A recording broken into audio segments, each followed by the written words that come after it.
বাংলাদেশিরা কানাডা কেমন আছে? খুবই ভালো ইনশাল্লাহ। খুবই ভালো। ভালো। চাকরি বাকরির অবস্থা কেমন? এখন বর্তমানে ভালো অবস্থান চাকরির জন্য। আগে খুবই খারাপ ছিল, এটা খুবই ভালো। হ্যাঁ। মোটামুটি মানুষের কাজ পাইতেছে আর কিছু বেকার সংখ্যায় রয়েছে আর ওগুলো কাজে লাগবে ইনশাল্লাহ। আচ্ছা, এখানে কি ট্যুরিস্ট ভিসায় এসে কেউ থেকে যাচ্ছে এরকম আছে? টুরিস্ট ভিসা যাও আইতেছে আর কম বেশারাই থাকিয়া গেছে আর এটা হয়তো সামান্য কিছু লোক চলে গেছে, আর বাকি লোকগুলো যারা আইসে এখানে থাকে গেছে। আপনি এখানে কত বছর ধরে আছেন? আমি 1.5 বছর থেকে আছি। 1.5 বছর এসে এই কাজই করতেছেন? না, আমি অন্য আমার কাজ তো নাই, এটা এমনি জব করতেছি আর একজনের একটা কাজ আর এটা করিয়া দিতেছি আর মানে এখন আপাতত চলতেছেন, পরে একটা চাকরি বাকরি হইলে? জি, চাকরি বাকরি হইলে এইগুলো তো বাদ দিয়ে দেবো। আপনার দেশের বাড়ি কই? সিলেটে? সিলেটে। সিলেটে। তাহলে এখন বাঙালিরা অনেকে বলতেছে যে কানাডা থেকে অনেকে চলে যাচ্ছে, অবস্থা তেমন ভালো না। আসলে এটা কি কতখানি সত্য? কারণ সত্য, তার কিছু নাই। কিছু লোক আছে ভাষা জানে না আমাদের মতো, ভাষাই বাকি। ইংলিশ জানতে হইবে, কাজ পাইতে হইলে ইংলিশ জানতে হইবে মাসে। ইংলিশ? জি। আর জানলে তুমি কাজ কিভাবে পাবে? এটার ফাঁকে আমার তো মনে হয় দক্ষতা অর্জন করে আসতে জি, হবে। প্রথমে তো আপনার জানতে হবে ভাষা, পরে না আমার দক্ষতা তো থাকতে হবে। ইংলিশ জানলে হয়তো গ্রোসারি শপ আছে, মেট্রো আছে, বহুত বড় বড় প্রতিষ্ঠান কানাডাতে আছে, এগুলো তো জব পাওয়া গেল না। ইনারা যারা আসে ট্যুরিস্ট বিষয়ে, ইনারা আসলে কিভাবে জীবনযাপন করতেছে আর কি?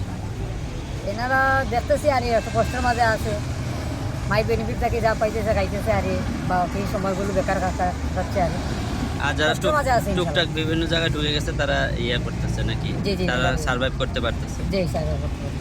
আর আপনার কি মনে হয় যে এভাবে আসা উচিত নাকি ওয়ার্ক পারমিট ভিসা নিয়ে আসা উচিত? আসা উচিত দুটাই না, আমি বলবো আর কাজ কাম।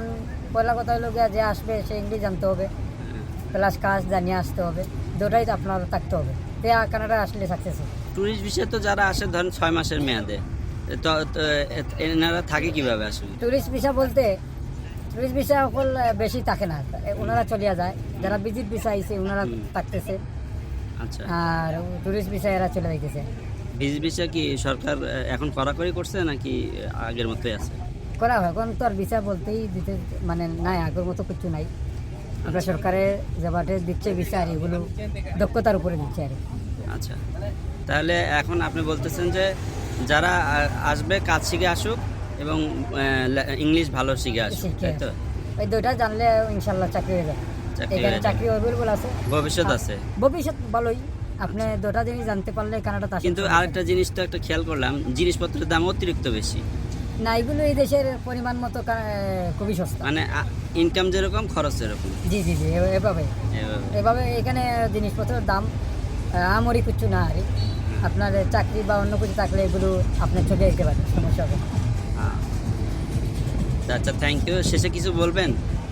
না, শেষে বলার কিছু নাই। আপনারা আসেন কানাডা, আপনারা টুরিস্ট ভিসা এসে দেখে যান কানাডার অবস্থা, দেখতে পারলে তো বুঝতে পারবেন। আমার তো মনে হয় যে ধরেন যারা ভিজিট ভিসায় আসবে তারা আগে একবার এসে দেখে যাওয়া উচিত যে আসলে দেখে যাওয়া উচিত, এটাই মনে হয় বেস্ট। আমি বললেই চলবে না, আপনি দেখে যান।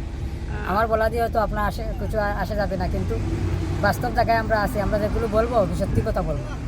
মানে আমরা যে ব্যবসা প্রতিষ্ঠান মানে করি, আমার এখানে জালমুড়ি, ফুচকা, চটপুরি, কামমাকা এগুলো বিক্রি করি আমি। বিভিন্ন কাস্টমার আসে। দেখেন ইনি ঝালমুড়ি বিক্রি করে আপাতত চলতেছেন, পরে আবার চাকরি পেলে চাকরিতে সুইচ করবে। জি জি, এখান থেকে আমাদের জন্য দোয়া করবেন, বিশেষ করে আমাদের জন্য যারা কাজ পায়। জি জি, অবশ্যই। এদের জন্য সব বাঙালি ভাইয়া করবেন, মা বোন হলে দোয়া করবেন, ওনারা ভালো থাকতো, সুস্থ থাকতো আর কাজ পাইতো। আচ্ছা, ধন্যবাদ আপনাকে। আসসালামু আলাইকুম।